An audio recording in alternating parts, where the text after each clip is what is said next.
the Red Sox pitching rotation has a decent amount of upside, actually a lot of upside heading into 2023. And one guy who brings arguably the most upside out of anyone in the Red Sox pitching rotation is Brayan Bello. Bello was the Red Sox top pitching prospect when he made his debut last year. Had some early struggles, but was a real bright spot down the stretch of 2022. So with that being said, can Brayan Bello be a big piece for the Red Sox in 2023 and even beyond? We're going to discuss that right here on Bleacher Brawls. My name is Derek. I'm here with Luke, and let's get straight into it.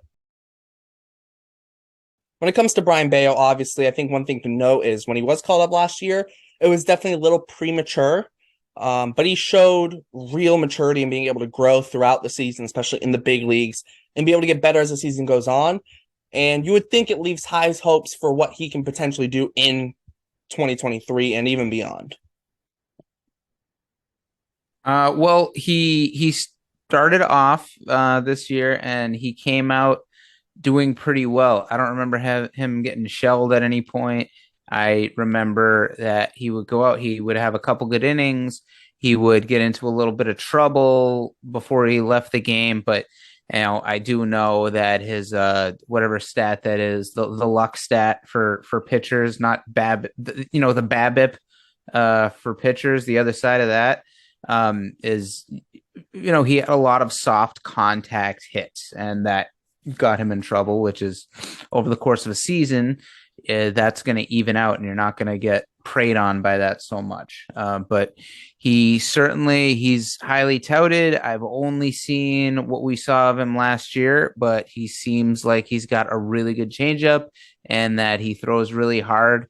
And, the fact that he's been working with Pedro Martinez can't hurt, because it seems like his pitch mix, his skill set is kind of comparable to Pedro's, which is not to say, I'm not saying he's going to be Pedro Martinez, but that a guy with a 98 mile an hour fastball and a really good changeup, and those being his calling cards, can probably learn a lot working with a guy with like Pedro Martinez. And apparently he's staying at Pedro's house or maybe he's not staying at his house, or he's working out with him every day or whatever. I thought I heard he was staying with him, but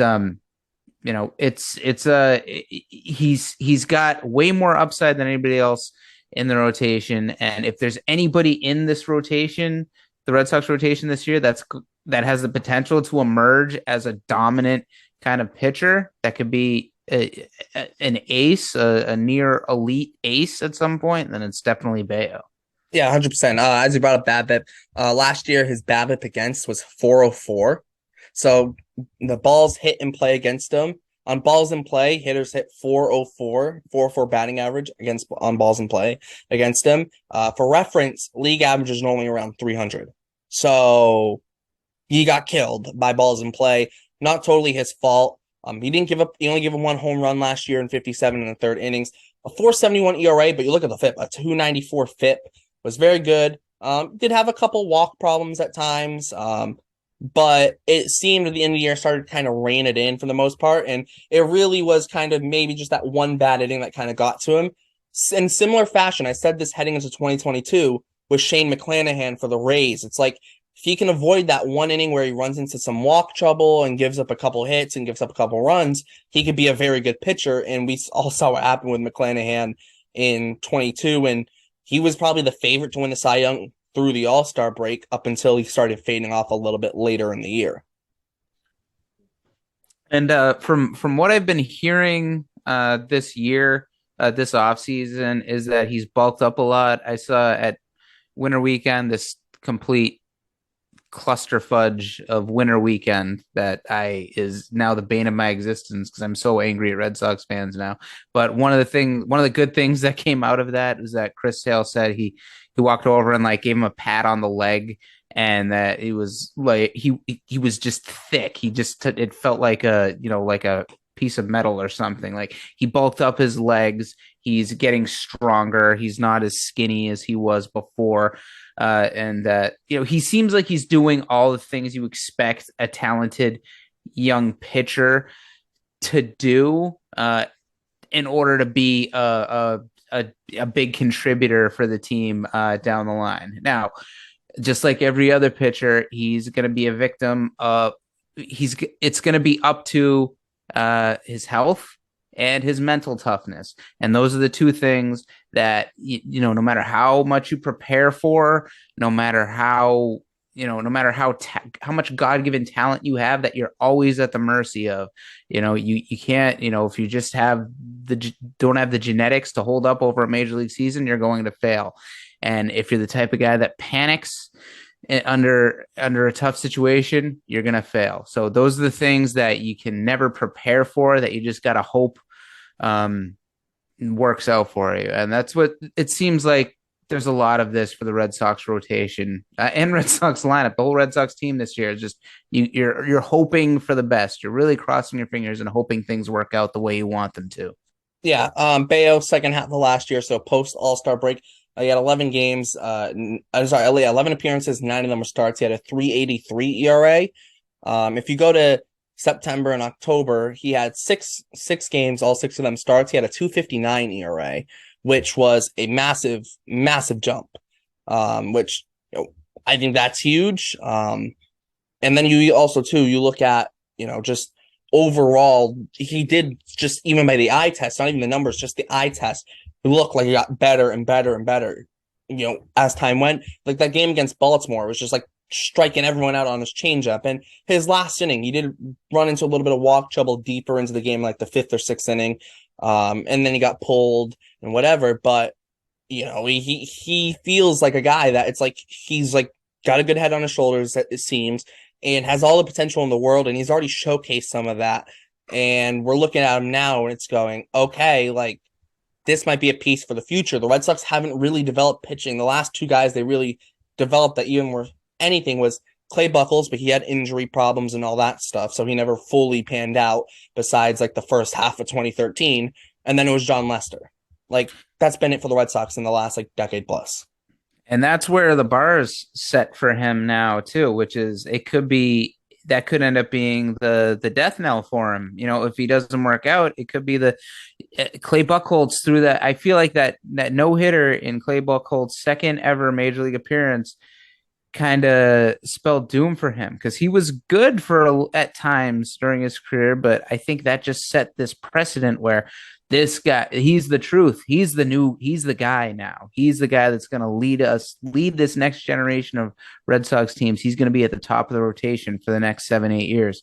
And now that's what people are looking to Bello for. And that's one thing about this, Chaim Bloom's philosophy of just acquiring arms, not going out and saying, I'm going to get an ace, I'm going to get a number 2, and I'm going to get a number 3, and then I'm just going to have 2 minor leaguers or whatever, be 4 and 5. No, he's just like, I'm going to grab these guys and see what materializes. So, and we're just based on potential and prospect ratings and scouting reports, we're just kind of all penciling Bello in as the ace. Now, you can't put him in the ace spot yet, but that's where the bar is for him now. And that's going to tell us a lot about his mental toughness, because he's going to have those expectations.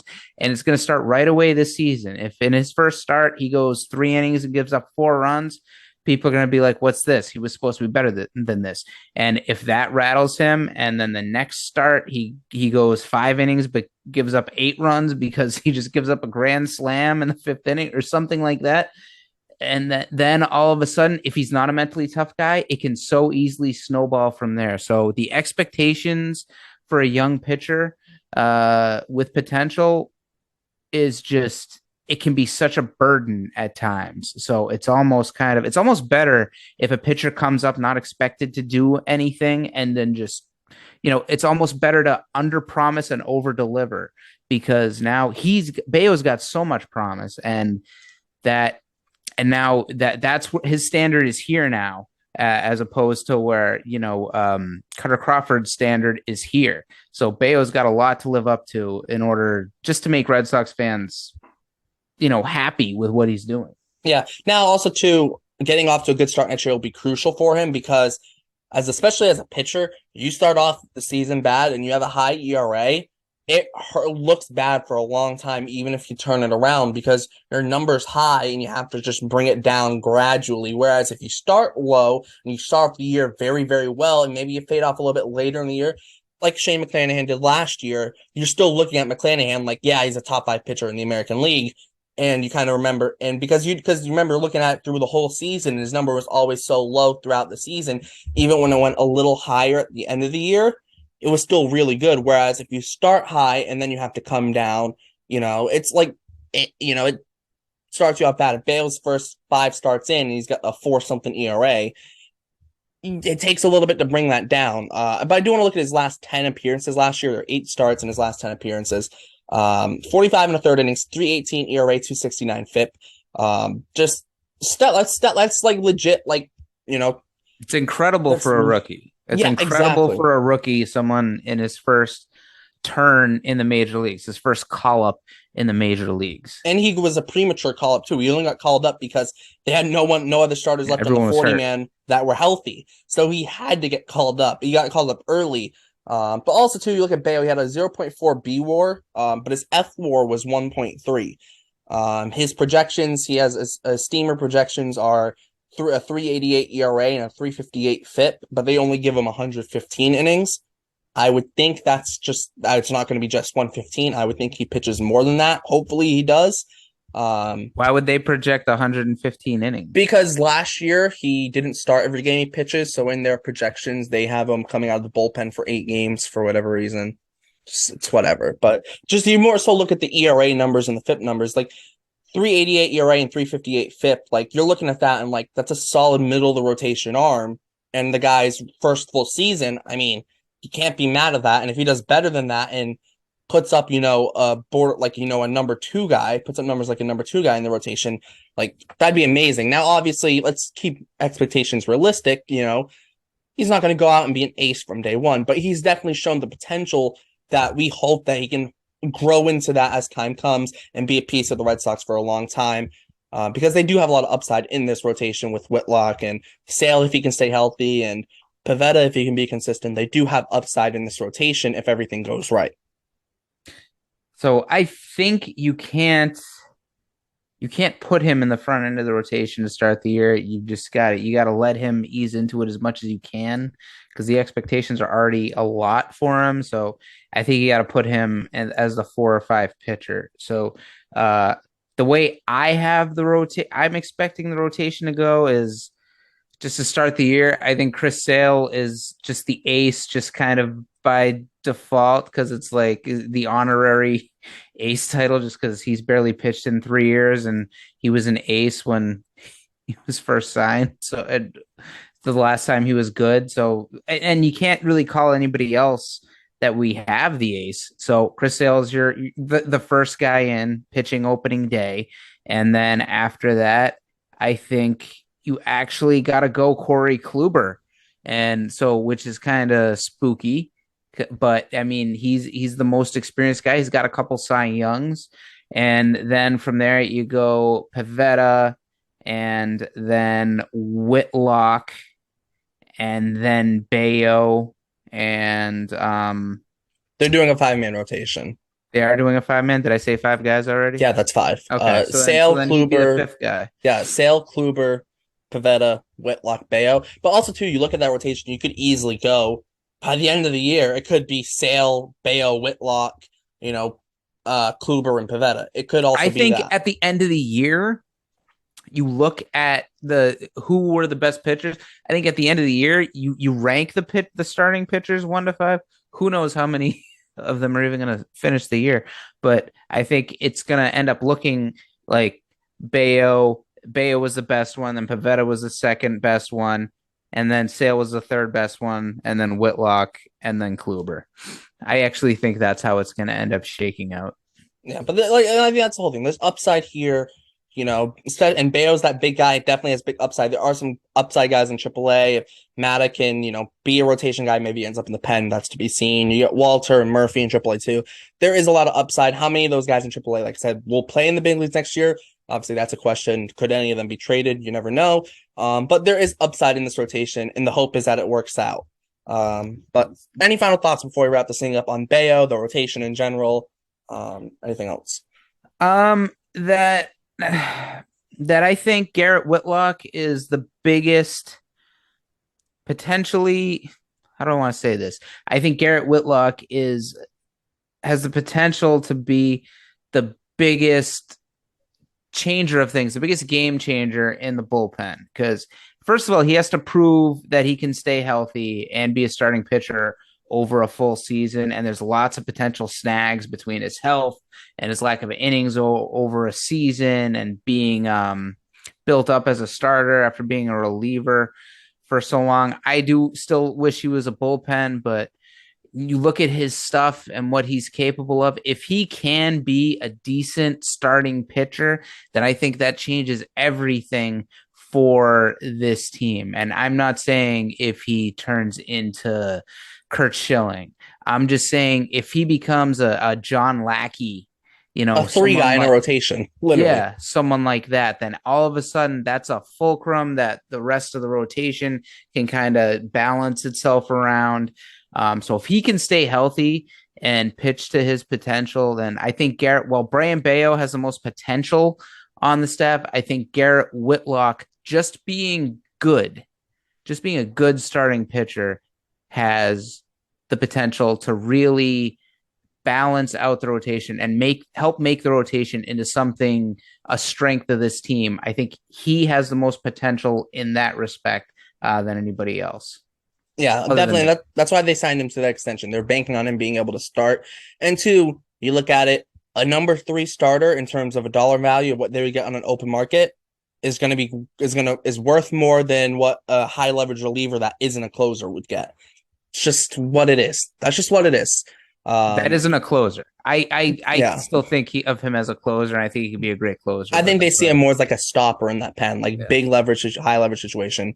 That's when you put him in. But yeah, it's definitely gonna be interesting. Hopefully, the Red Sox, hopefully all this upside works and we have a good year for the Red Sox.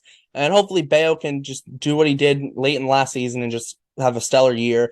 And I'm not saying he's gonna be Shane McClanahan, but if he can avoid that big inning that he had near the end of his starts last year, I think he could have a very, very, very solid year next year.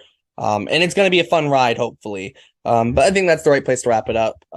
Make sure to check out all our links in the description of the Bleacher Brawls website, podcast, Instagram, and Twitter, plus all the crew's Twitters. Like, subscribe, hit the notification bell so you know whenever we post. Comment, let us know your thoughts. We'll try and respond to just about all of them, if not all of them. We'll see. Probably all of them. So yeah, for Luke, my name is Derek. Thanks for tuning in to Bleacher Brawls, and we'll see you next time.